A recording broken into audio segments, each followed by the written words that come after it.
Παιδί μου, γιατί πρέπει να το λέμε. Εσύ δεν ξέρεις, δεν πρέπει να σου λέει ο κάθε ένας το τι βήμα θα κάνεις. Μυαλό δεν έχεις να σκεφτείς εσύ.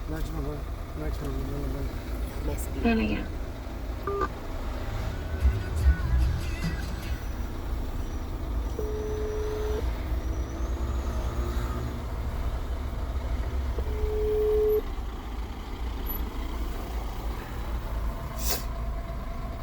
Ναι. Έλα, μπα μου.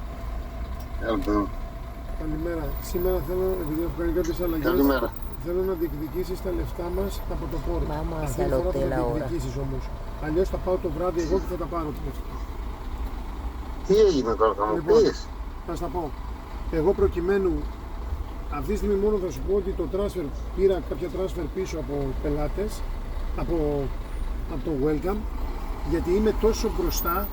Μία ώρα πριν, αυτή τη στιγμή φόρτωσα τον Norwegian τον 11 παρατέταρτο, το φόρτωσα 9,5 ώρα. Λοιπόν, όλα σωστά, πες μου τι έγινε. Λοιπόν, έδωσα και το δεύτερο πόρτ στον Αντώνη, Idioma de griego. το 9,5. Άμα. Άκου να δεις όμως, περίμενε. Το πρώτο θα το πάρω εγώ τα λεφτά. Εγώ θα τα πάρω τα λεφτά. Το πρώτο δεν έγινε.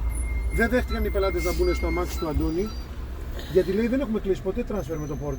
Με το La ξενοδοχείο parada μας. de la lancha. Εμείς θέλουμε να πάρουμε ελεύθερο ταξί απ' έξω. Ρε τους λέει, τι λέτε τώρα. Και παίρνει τηλέφωνο τη τέτοια και λέει, όταν ξυπνήσει ο Τάκης, Calle peatonal θα τον de ενημερώσω, Grecia. φύγετε. Α, δεν είναι έτσι όμως, κάτσε. Όχι. Και τον Αντώνη του λέω, Αντώνη, μάλλον δεν θα το πληρωθούμε αυτό, αν τα καταφέρει. Το ξέρει αυτό ο Αντώνης. Δεν θα το πληρωθούμε, κάτσε να κάνεις εσύ το 9,5, γιατί φοβάμαι ότι θα κολλήσω με το 11 παρατέταρτο. Αυτήν που παίρνω 9,5 ώρα είναι μία Ρωσίδα, γριά, δεν θα μπορεί να Το ξέρω, μου δεν είπατε. δεν ξέρει να μιλάει αγγλικά. Δεν ξέρει, τίποτε δεν ξέρει.